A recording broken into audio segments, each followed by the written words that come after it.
율법에 정통한 사람이 예수님에게 물었습니다. 선생님, 내가 무엇을 하여야 영생을 얻겠습니까?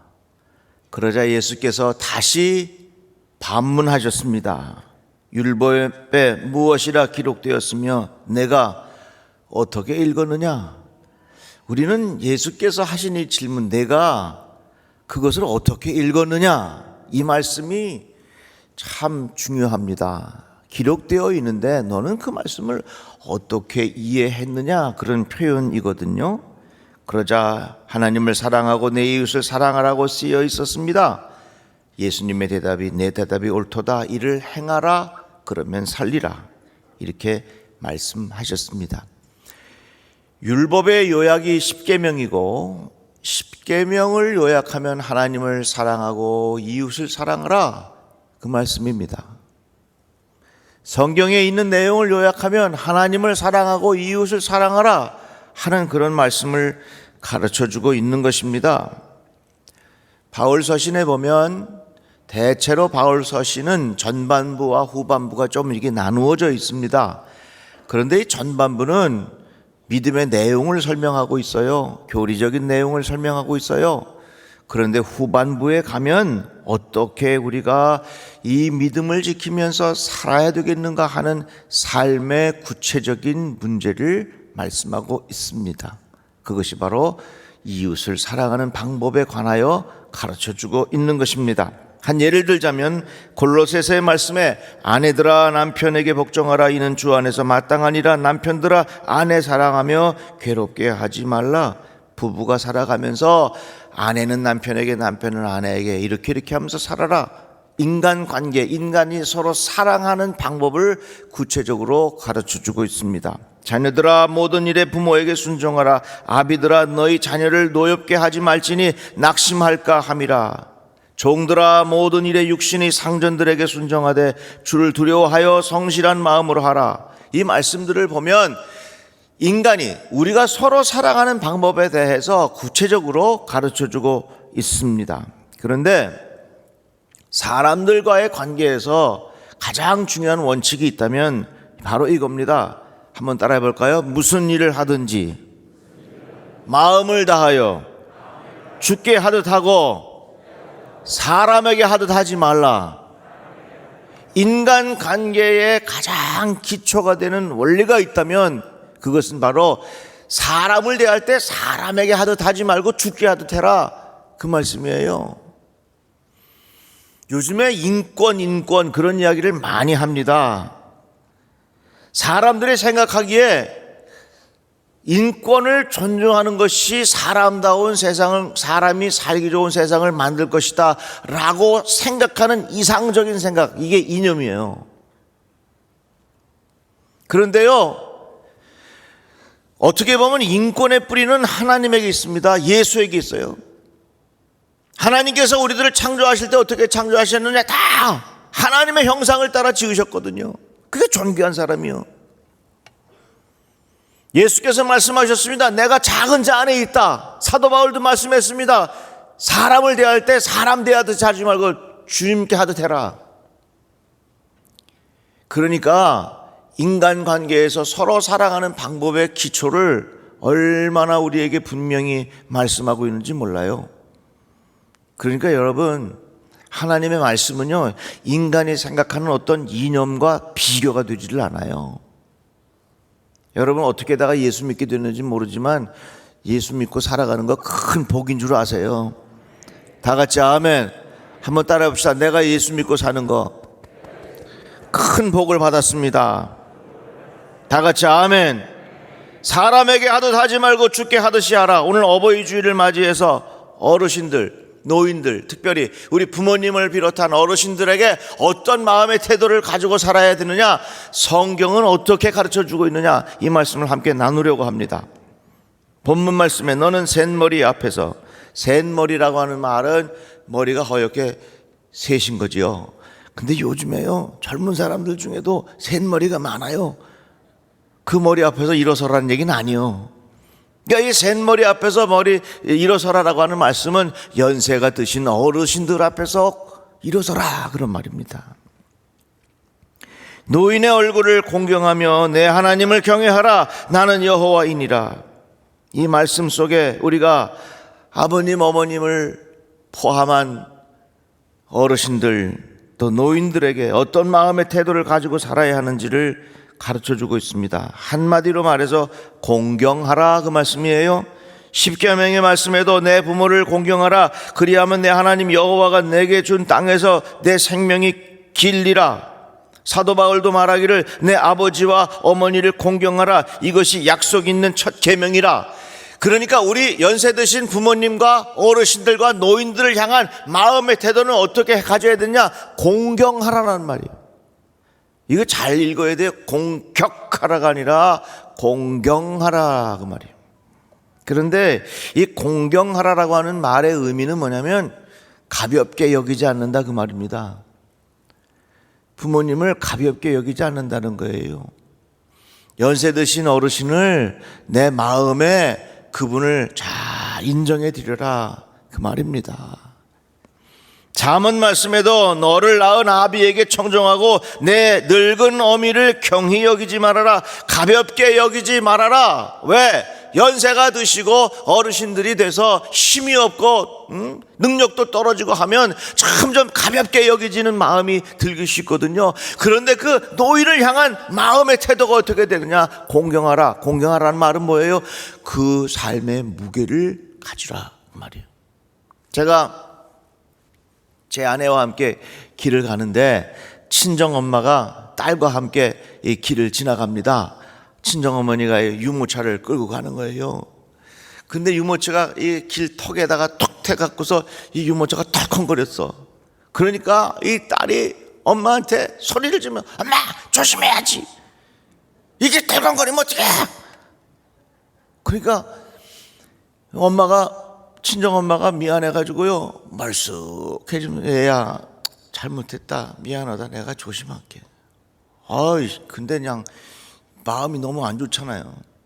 그러더니 이 딸이 유모차 여기 뚜껑을 탁 열더니 아유 얘야 미안해, 참깨게 해서 미안해, 조심할게 그러더라고. 저도 손자가 있으니까 얘가 아들인지 딸인지 몇 살쯤 됐나 궁금해가지고서 쓱 지나가면서 봤어요. 그랬더니 예쁜 강아지가 주무시고 계시더라고.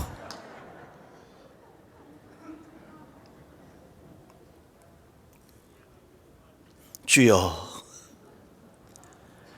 예쁜 강아지가 주무시고 계시니 그 딸이 그 강아지 깨게 해서 미안했다고. 엄마가 잘못해서 이 강아지 깨웠잖아.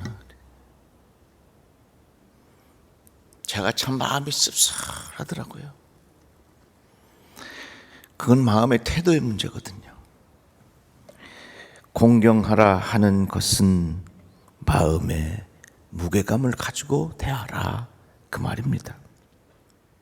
너는 셋머리 앞에서 일어서 노인의 얼굴을 공경하며 내 하나님을 경외하라. 나는 여호와이니라. 이 말씀을 보면 우리가 노인을 공경하고 부모님을 공경하는 중요한 뿌리가 있어요. 그 뿌리가 뭐냐면 하나님을 경외하는 사람은 부모님을 가볍게 여기지 말아라. 하나님을 경외하는 사람은 우리 주변에 힘없는 노인이 있거든. 절대로 그 노인을, 그 어르신들을 무시하거나 가볍게 여기지 말아라. 십계명에 보면 인간이 인간에게 지켜야 할 본분이 기록되어 있습니다. 살인하지 말아라, 도둑질하지 말아라, 거짓 증거하지 말아라, 간음하지 말아라. 이거 다 무엇입니까? 하나님을 경외하는 사람은 사람을 죽여서도 안 되고 도둑질을 해서도 안 되고 간음해서도 안 되고, 이런 말씀들을 우리에게 가르쳐주고 있는 것입니다. 마찬가지로 하나님을 경외하는 사람은 노인을 공경하라 하는 마음의 태도를 가지고 살아야 한다 하는 것입니다. 그리고 예수께서 말씀하셨습니다. 나는 작은 잔에 숨어 있다. 여러분 보십시오. 노인은 점점 힘이 없고 영향력도 없고요, 점점 몸도 약해지니까 남의 도움을 받아야 되죠. 그러니까 어떻게 보면 노인은 점점 작은 자가 되어가요. 근데 예수께서 뭐라 그러셨냐면 내가 그 작은 자 안에 숨어 있다. 나는 하나님을 경외한다. 그러기에 나는 작은 자 안에 숨어 계신 노인과 어르신들을 절대로 무시하지 않고 살겠다. 이런 고백이 필요한 거 아니겠어요? 우리나라의 전통 문화는 유교입니다. 유교에서 강조하는 것이 효입니다. 효. 그러면 어떻게 우리가 효를 할 수 있겠는가? 부모님이 살아계실 때는 예를 통해서 효를 합니다. 부모님에게 예의를 표현하면서 부모님에게 효를 합니다. 부모님이 돌아가시면 어떡하냐? 제를 통해서 부모님에게 효를 합니다. 제가 뭡니까? 제사요. 그래서 논어에 보면 이 효에 대하여 너무너무도 정확하게 표현하고 있는데 이런 겁니다. 바로 살아서는 부모님에게 예를 통해서 봉양하고 부모님이 죽어도 살아있는 것처럼 제를 통해서 부모님에게 예를 표현하라.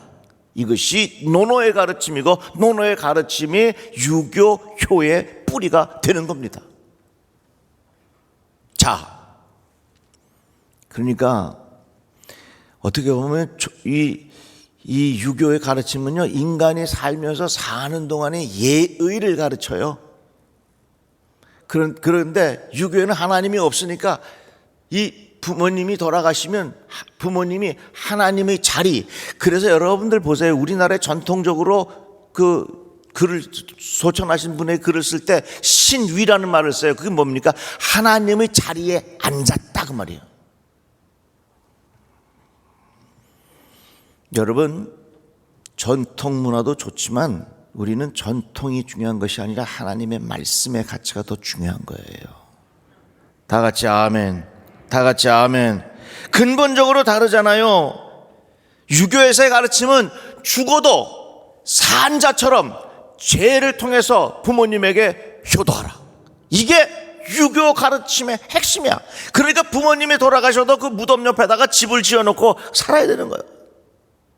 그런데 성경에서의 가르침은 뭐냐? 내가 하나님을 경외하느냐?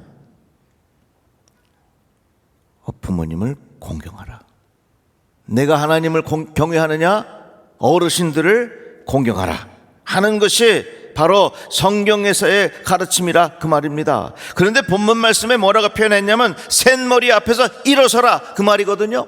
일어서라고 하는 말은 그 공경하는 마음의 태도를 표현하라는 거예요. 제가 몇 주 전에 표현하는 믿음 그런 제목으로 말씀을 전했는데 믿음도요 표현해야 돼요. 또 우리가 부모님과 어르신을 그 공경하는 마음도요 그냥 마음으로만 갖고 있어서는 안 돼요. 표현해야 돼요. 샌머리 앞에서 일어서라 라고 하는 말은 그 마음을 표현하라는 것입니다. 어느 자그마한 마을에 원님이 새로 부임을 하셨습니다. 이 사람들이 어떻게 살아가는가 하는 것을 보기 위해서 평상복을 입고 그 원님이 마을 다니면서 무슨 일이 벌어지나 이렇게 구석구석 돌아보았어요. 그런데 어느 초가집 밑에서 이런 소리가 들리는 거예요. 어머니 하세요. 밥을 넣어드릴게요. 엄마 하세요. 이번엔 나물을 넣어드릴게요. 어머니 하세요. 이제 물도 좀 드릴게요. 어머니 하세요. 이번에는 제가 가시를 잘 발라서 생선을 넣어드릴게요.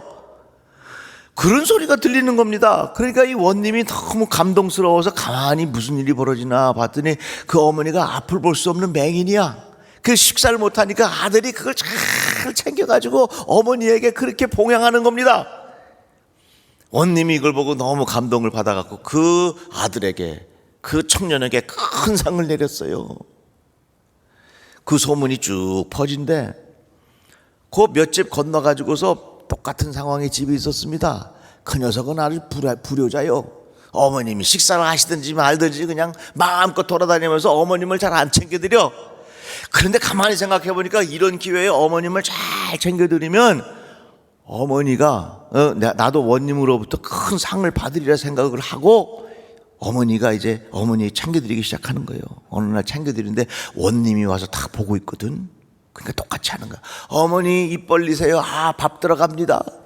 어머니 입 벌리세요. 나물 들어갑니다.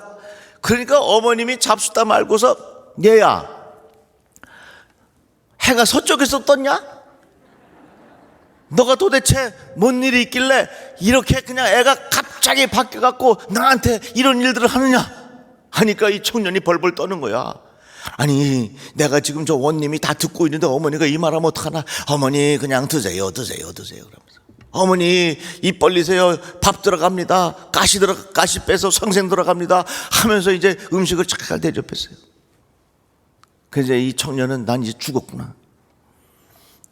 난 이제 지난날에 어떻게 했는지 이제 원님한테 다 걸렸으니 내가 이제 곤장을 맡겠구나. 그런데 웬걸 원님이 그 가정에도 큰 상을 내리신 거예요. 이 불효자 출신의 아들이 원님에게 물었습니다. 제가 그동안 불효자로 살았는데 저의 과거의 일들을 다 이미 아셨지 않았습니까?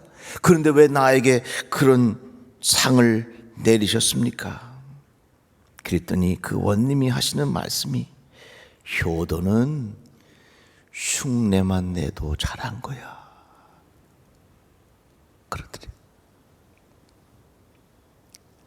효도는 흉내만 내도 잘한 거야.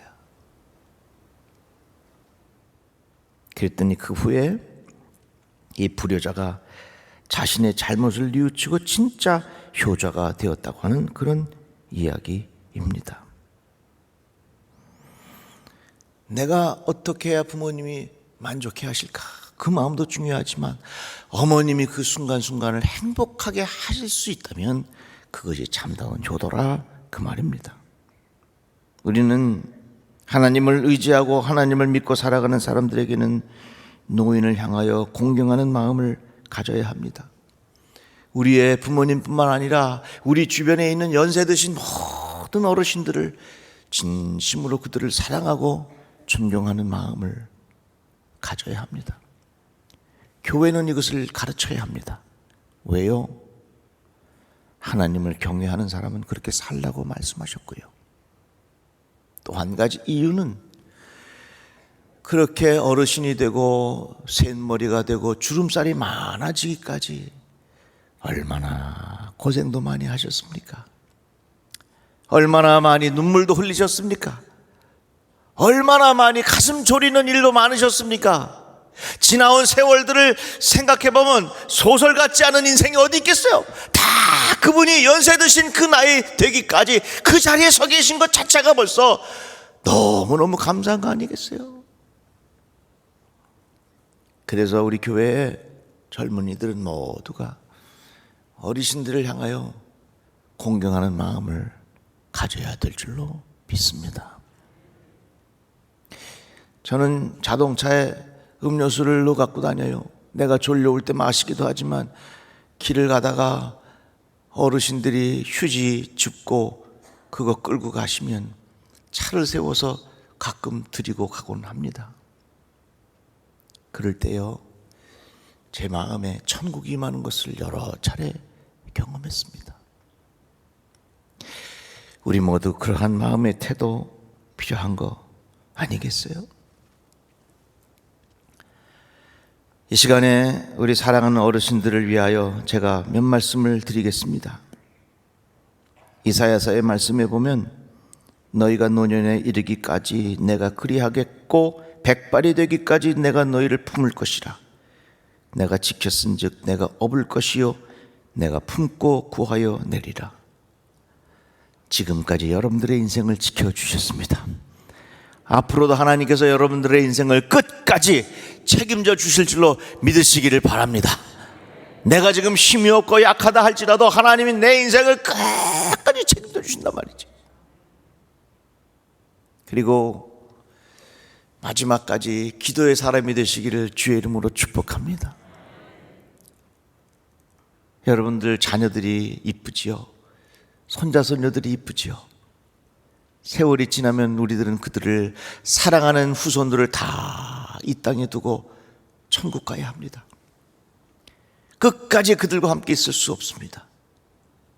그러나 우리들이 그들을 위하여 기도의 씨앗을 많이 뿌려놓으면 우리는 이 세상을 떠나도 그들은 우리의 기도의 열매를 따먹고 살게 될 것입니다. 제가 여러 어르신들에게 부탁의 말씀을 드립니다. 자녀들을 위하여 기도하십시오. 그 기도를 더욱 깊게 하십시오. 그리고 교회를 위하여 기도하시기를 바랍니다. 교회를 위하여 끝까지 기도하십시오.